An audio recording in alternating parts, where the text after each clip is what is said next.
Hi friends, అందరికీ నమస్కారం అండి. ముందుగా నా ఛానల్ మీకు నచ్చినట్లయితే లైక్, షేర్, సబ్స్క్రైబ్ అండి. ఈ అమ్మాయి చూడండి, మా కోడలండి. మా కోడలు చేతి నిండా గాజులు వేసుకొని ఎంత అందంగా చూపిస్తుందో చూడండి. శ్రావణ మాసం కదా, చేతి నిండా గాజులు వేసుకొని తిరుగుతుందండి. ఈ అమ్మాయికి బాగా ఇష్టం అండి. పువ్వులు ఎక్కువ పెట్టుకోవాలన్నా, గాజులు సింగారించాలన్నా. ఇప్పుడు పెళ్ళైనాకనే ఇవన్నీ అలవాటు అయిపోయినాయి ఈ అమ్మాయికి. అంతకుముందు ఒక పద్ధతిలో ఉండేది, చదువుకునే అమ్మాయి కదా. ఇప్పుడైతే అన్నీ పెద్ద ముత్తైదులాగా చేస్తుంది. అన్ని ఇంట్లో పూజలు, వ్రతాలన్నీ బాగా ఇంట్రెస్ట్గా చేస్తుందండి ఈ అమ్మాయి. అయితే ఉదయాన్నే నాకు ఈరోజు శనివారం కదండి, క్లీనింగ్ కొంచెం సింపుల్గా క్లీనింగ్ చేద్దాం అనుకుంటున్నాను.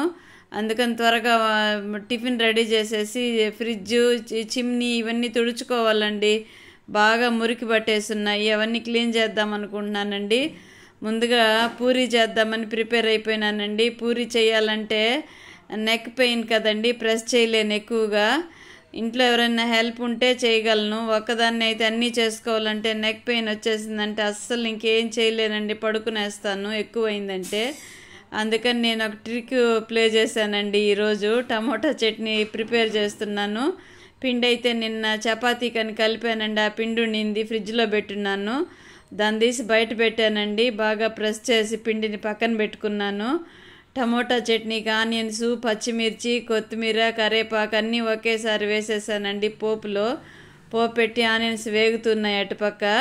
టమోటాలు ఇంకో ట్రిక్ కూడా ప్లే చేశానండి, అది మీకు చెప్తున్నాను. ఒకవేళ మీరు కూడా చేస్తూ ఉండొచ్చు, తెలియని వాళ్ళైతే నేర్చుకుంటారని చెప్తున్నానండి. అయితే టమోటాలు కొంచెం గట్టిగా ఉన్నాయండి. నేనేం చేశానంటే అవంతా కాడ దగ్గర ఉండేదంతా కట్ చేసేసి ఒక టమోటాని, పెద్ద టమోటాలండి, ఒక టమోటాని 4-5 పీసులు చేసి మిక్సీకి వేసేసానండి. కచ్చా పచ్చాగా వేసాను, మరీ పేస్ట్గా కాకుండా కచ్చా పచ్చాగా వేసేసి ఎర్రగడ్డలు వేగిన తర్వాత ఆ ప్యూరీ వేస్తున్నానండి. ముందేమో ప్యూరీ కొద్దిగా పెట్టి నేను చేసుకుందాము, వితౌట్ ఆనియన్తో తింటాను కదా నేను అనుకున్నా. మళ్ళీ అసలు నాకు చేసుకునే ఓపిక లేదు. ఏదో ఒకటి తినేద్దాంలే, మనం పెరుగన్నం తిందాంలే అని వాళ్ళకే ప్రిపేర్ చేస్తున్నానండి.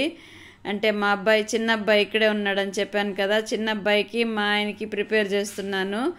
జుట్టు కూడా వేసుకోలేదు చూడండి, వర్క్ ఉంది కదా, ఇంకా మనం జుట్టు వేసుకుంటూ కూర్చుంటే కుదరదని ఉదయం నుంచి ఏదో ఒకటి సర్దుతూనే ఉన్నానండి. ఇవాళైతే ఫుల్ బిజీగా ఉన్నాను. అదిగోండి, సాల్ట్ వేసాను. ప్యూరీ వేసిన తర్వాత ఎర్రగడ్డలు వేగేటప్పుడే పసుపు కూడా వేసేస్తానండి. అలాగే వేగుతూ ఉండగానే కొద్దిగా కారం వేసానండి. కారం చాలదు, పచ్చిమిర్చి వేసాను కదా, కారం చాలదండి, పులుపుగా ఉంటాయి కదా టమోటాలు. కొద్దిగా కారం కూడా వేస్తానండి. ఎక్కువ పచ్చిమిర్చి వేస్తే కూడా బాగోదు కదా, అన్నీ తీసి పడేస్తారు. అందుకని కొద్దిగా కారం వేసానండి. ఇది బాగా కారంగా ఉందండి, మిరప్పొడి. అయితే టమోటా చట్నీ ప్రిపేర్ అయిపోతుండగానే పూరీ రెడీ చేస్తున్నానండి. 2 భాగాలుగా చేశానండి పిండిని. చపాతీ పిండి మిగిలిందన్నాను కదా, అది 2 భాగాలుగా చేసేసి చపాతీ పెద్దగా రుద్దేశానండి. ఇంకా అన్నీ ప్రెస్ చేస్తూ ఉంటుంది ఇదిగోండి, నెక్ ఇలా కదులుతూ ఉంటుంది కదా, మెడ పెయిన్ ఎక్కువ వచ్చేస్తుందండి. అది బలంగా ప్రెస్ చేయాలి, పూరీ ప్రెషర్ కదా, అది కొంచెం బలంగా ప్రెస్ చేస్తే ఇంక దాన్ని చేసుకుంటూ వేయాలంటే కొంచెం ఇబ్బందిగానే, కష్టంగానే ఉందని ఇలా కాదనేసి పెద్ద చపాతీగా రుద్దేశానండి. రుద్దేసి అదిగోండి చూపిస్తాను చూడండి. మీకు కానీ నచ్చినట్లయితే ఒక లైక్ చేయండి. అలాగే ఈ పద్ధతి మీకు కూడా నచ్చినట్లయితే మీరు కూడా అలాగే చేసేయండి. నేను చేసింది ఒక పద్ధతి, మీరు కావాలంటే షేపులు వారీగా కూడా కట్ చేసుకోవచ్చండి పూరీలు. పిల్లలు కూడా షేపులు వేరేగా ఉన్నాయంటే ఇష్టంగా తింటారు. నేనైతే ఇలాగ పెద్దగా రుద్దేశానండి. 2 భాగాలు చేశాను పిండిని. అంటే నా దగ్గర ఉండే పిండి క్వాంటిటీని 2 భాగాలు చేశానండి. ఇలాగ పెద్దగా పూరికి కావాల్సిన రేంజ్లో రుద్దుకున్నాను. దాన్ని మధ్యలోకి వేసానండి. మధ్యలోకి వేసి ఇట్లా 6 పీసెస్ వచ్చేట్టుగా చేశానండి. మీరు కావాలంటే ఏ రకం షేప్ అయినా కట్ చేసుకోవచ్చు. నేనైతే ఇంకా మా ఇంట్లో పెద్దోళ్ళమే కదా, పిల్లలు తినే పని అయితే షేపులు మనం నచ్చిన షేపులు కట్ చేసుకోవచ్చండి. ఇంట్లో పెద్దోళ్ళమే కదా అని నేను ఇంకా 6 పీసెస్ చేశానండి. 2 రుద్దాను అలాగా, 2 6 12 అయినాయండి. అదిగోండి పీసులు అలా కట్ చేశానండి నేను. నాకే నవ్వు వచ్చింది, రోజుకి ఎట్లా తయారవుతున్నాను నేను. పూరి ప్రెషర్లో వేసేదాన్ని. ఇప్పుడు ఈ స్టేజీకి వచ్చిందని నా పరిస్థితి అని నవ్వుకున్నాను మనసులో. అదిగోండి అలా చేసేసి ఈజీగా అయిపోయిందండి. రుద్దేసి అలాగ వేసేస్తే పొడి కూడా ఎక్కువ లేకుండా, అంటే గోధుమ పిండి ఎక్కువ వేసుకోలేదండి, కొద్దిగా లైట్గా వేసుకొని రుద్దాను. ఆయిల్లో పొడి పడిపోతుందని పూరి ప్రెషర్తో రుద్దుతానండి నేను ఇంట్లో. మా అమ్మాయి కూడా అలాగే చేస్తుంది. అదిగోండి అలాగ చేసి ఆయిల్ కూడా పొడి కూడా పడలేదండి ఆయిల్లో, మితంగా వేసి రుద్దాను కదా, కొంచెం కూల్గా ఉండింది. అదిగోండి 2 భాగాలు అన్నాను కదా, ఇంకో భాగం కూడా రుద్దేస్తున్నాను. పూరీలు అయితే చకచక అయిపోయినాయండి. సంతృప్తి అనిపించింది. ఇంకెప్పుడైనా చేయాలంటే ఈజీగా ఇంట్లో మనమే అనుకున్నప్పుడు ఇలాగ చేసేసుకోవచ్చండి. వేరే వాళ్ళకి పెడితే కూడా ఏం ప్రాబ్లం లేదండి. షేపులు వారీగా కట్ చేసామనుకోండి, మనకు నచ్చిన షేపులు కట్ చేసామంటే వాళ్ళు కూడా ఇంట్రెస్ట్గా తింటారండి. ఎప్పుడు రౌండ్ షేపుల్లోనే తింటూ ఉంటాం కదా, ఇలా కూడా ట్రై చేయొచ్చు మనం అనిపించింది. ఇదిగోండి రెండోది కూడా పెద్దదిగా చేసేసానండి. పెద్ద ఒక డబల్ దోశ, మీడియం దోశలు వేస్తే ఎలా ఉంటుందో అంత డబల్ దోశలాగా చేశానండి. అది కూడా మీకు చూపిస్తాను చూడండి. నేను వాయిస్ ఓవర్ ఇచ్చేటప్పుడు నేను చేసింది నాకే నవ్వు వస్తుంది. మధ్యలో పీస్ అండి ఇది. అటు ఇటు రౌండ్ షేప్లు అయితే వేరే వచ్చాయి. అటు ఇటు 4, మధ్యలో 3, 2, మధ్యలో 2, మొత్తం 6 పీసెస్ అండి. అరే బాగా వేడిగా కాగిందండి నూనె. చేయి కాలుతుందేమని భయం వేసి కొంచెం గబుక్కని వదిలేసాను, మడతపడింది. అలా మడతపడినప్పుడే తీసేసామంటే బాగా సెట్ అయిపోతుందండి. ఇదిగోండి డైమండ్ షేప్లో ఇది ఈ షేప్ ఏమంటారు మర్చిపోయిన, డైమండ్ షేపేనా? కాదు కదా,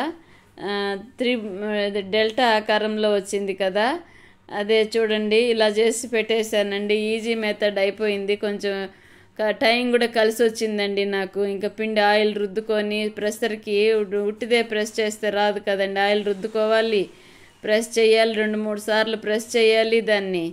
మళ్ళీ ఇటు పక్క ఆయిల్లో వేసుకోవాలి, ఎత్తాలి టయానికి. పక్కన ఎవరు లేకుండా పూరీ చేయాలంటే మాత్రం కొంచెం ఇబ్బందేనండి పూరీ ప్రెస్తో. ఇలాగ చేసేస్తే ఈజీ అనిపించింది నాకు. ఇదిగోండి ఇట్లా స్క్వేర్ టైప్లో కూడా వచ్చినాయి, మధ్యలో 2 అని చెప్పాను కదా, అది ఇదేనండి. చాలా టేస్ట్గా కూడా కుదిరిందండి టమోటా చట్నీ. అయితే మనం ఏ చేసినా సరే కడుపులోకే కదా పోతుంది, అలాగని చెడమడాగా చేసుకోం కదండి, అంటే ఎటు పడితే అటు చేసుకోం కదా. ఇది కూడా ఒక పద్ధతే కదా అనిపించింది. నచ్చితే ఒక లైక్ అండ్ షేర్ ప్లీజ్. నచ్చితే తప్పకుండా ఒక లైక్ కొట్టండి. అమ్మ కదా ఏదో ఒకటి చేస్తూ ఉంటారు ప్రయోగాలు, మీకు తెలిసినంత నాకు తెలియదు అనుకోండి. ఇదిగోండి పక్కన మనకు మిషన్లు తయారైపోయినాయి చూడండి, సౌండ్లు. వీళ్ళు కరెక్ట్గా అండి ఒకటి కాపుతారు. నాకేమో అప్పుడు బిజీగా ఉంటాను 1 నుంచి 2 వరకు, ఆ పని ఈ పని చేయడం, నాన్నగారికి ఫుడ్ పెట్టడం, అలాగా 2:30కి వాయిస్ ఓవర్ ఇచ్చే సమయానికి ఈ సౌండ్లు చూడండి. టైల్స్ కట్ చేస్తున్నారు. ఎంత సౌండ్ లేక ముందే వాయిస్ ఓవర్ ఇద్దామని నేను ఒక్కొక్కసారి మిస్ అయిపోతుందండి. అలాగ ఆపుతున్నారు, టైల్స్ కట్ చేసి వేస్తున్నారు. రాత్రి ఈ టైంలో పడుకోవడానికి కూడా కుదరడం లేదండి, అంతగా సౌండ్ వస్తుంది పక్కన. ఏం చేయలేం కదండి, కొన్ని విషయాల్లో మనం అడ్జస్ట్ అవుతేనే అందరం ఫ్యామిలీలు అందరూ బాగుంటారు. చుట్టుపక్కల వాళ్ళు అందరూ కూడా వాళ్ళతో గొడవలు పడలేం కదండి. వాళ్ళు వృత్తిని ఆపి వాళ్ళు ఇల్లు కట్టే పని ఆపేసినట్టు అవుతుంది కదా.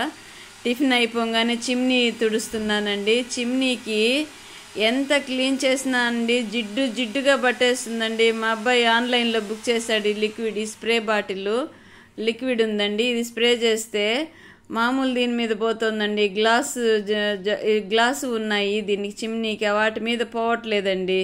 ఇంక ఇలా కాదనేసి ఇదంతా పోయింది, పైనంతా కవర్ అంతా పోయింది.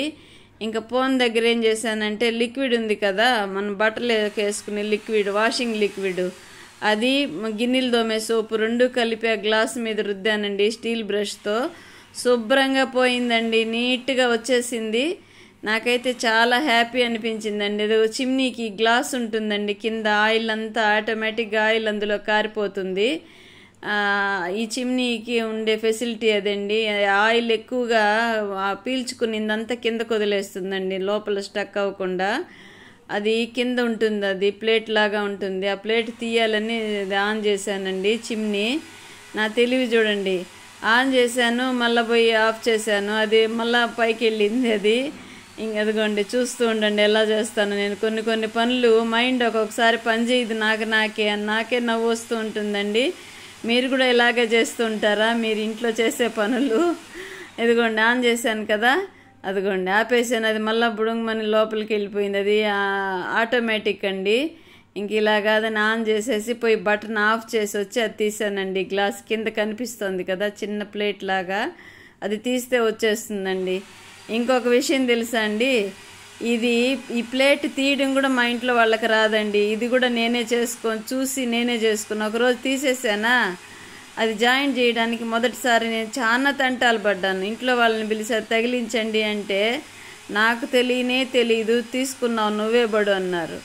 ఇంక ఇట్లా కాదనేసి అటు చేసి ఇటు చేసి ఆఖరికి కిందకు వంగి చూస్తే ఆ రేకుల్ని తీసి తగిలించడమేనండి. ఆ టెక్నిక్ వాళ్ళు చూడొచ్చు కదా, మనకంటే పెద్దోళ్ళు వయసులో అనుభవంలో కూడా పెద్దోళ్ళుగానే ఉండొచ్చు, చేయొచ్చు కదా ట్రై చేసి.